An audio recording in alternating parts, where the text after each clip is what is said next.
আপনারা জানেন যে আজকে আমরা জাতীয় ঐকমত্য কমিশনের দ্বিতীয় পর্বের আলোচনা শুরু হয়েছে এবং সেখানে সুনির্দিষ্ট 4টা এজেন্ডায় কথাবার্তা হচ্ছে।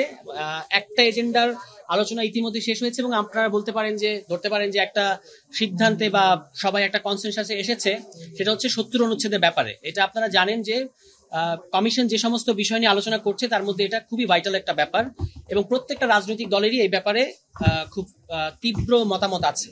এক্ষেত্রে এখন যেটা হয়েছে, আমরা বলেছি যে অর্থ বিল এবং আস্থা ভোট, দলের বিরুদ্ধে ভোট দেওয়া, এই দুটো বাদে অন্যান্য সকল ক্ষেত্রে সংসদ সদস্যরা স্বাধীনভাবে মতামত প্রকাশ করতে পারবে। এটা আমরা বলেছি আমাদের জায়গা থেকে। আরো কথা এসেছে যে সংবিধান সংশোধনী এবং রাষ্ট্রপতি নির্বাচনের ক্ষেত্রে 70 অনুচ্ছেদ প্রযোজ্য হবে কিনা। আমরা বলেছি যে এটা সংবিধান সংশোধনীর প্রযোজ্য হওয়া উচিত হবে না। তার কারণ হলো এই সংবিধান সংশোধনী এবং যখন 70 অনুচ্ছেদ একসাথে কাজ করে তখন আসলে এমন সব সংশোধনী দলগুলো যমুনা স্মার্ট রেফ্রিজারেটর, স্মার্ট লাইফে স্মার্ট রেফ্রিজারেটর আনে, যার মধ্য দিয়ে বাংলাদেশ রাষ্ট্রে ইতিপূর্বে অনেকগুলো সংকট তৈরি হয়েছে। এই কারণে সংবিধান সংশোধনীর ক্ষেত্রে দলের পক্ষে থাকাটা বাধ্যতামূলক কিনা, হবে কিনা একটা সংসদ সদস্যের জন্য, এটা আরো আলোচনা দাবি রাখে। এই কারণে আমাদের সর্বশেষ পজিশন হচ্ছে যে সরকারের স্থিতিশীলতা এবং সংসদ সদস্যদের স্বাধীনতা, এই দুটো জিনিসই গুরুত্বপূর্ণ। এই কারণে অর্থ বিল ও আস্থা ভোট ছাড়া অন্যান্য সকল ক্ষেত্রে যে কোনো সংসদ সদস্য দলের বিরুদ্ধে ভোট দিতে পারবেন।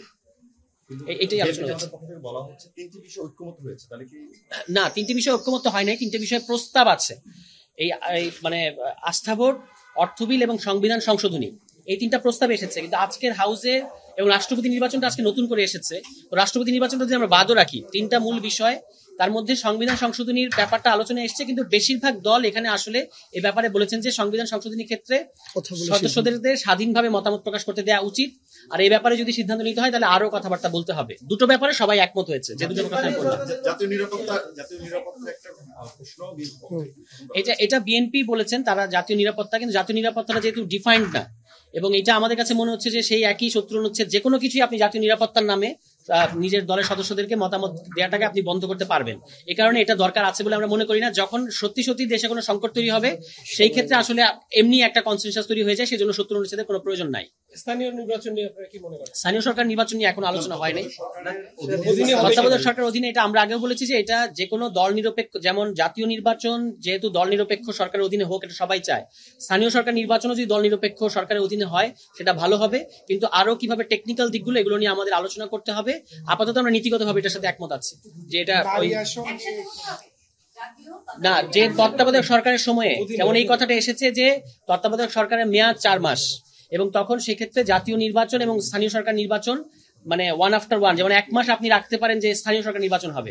কোন কোন দল প্রস্তাব দিচ্ছে, আমরা এটা ভেবে দেখছি যে স্থানীয় মানে তত্ত্বাবধায়ক সরকারের মেয়াদ 4 মাসের জায়গায় 6 মাস হতে পারে কিনা স্থানীয় সরকার নির্বাচন দেওয়ার ক্ষেত্রে। এই ব্যাপারে এখনো আলোচনা হয় নাই, কিন্তু স্থানীয় সরকার নির্বাচন দল নিরপেক্ষ সরকারের অধীন হওয়া উচিত, এই ব্যাপারে আমরা একমত আছি।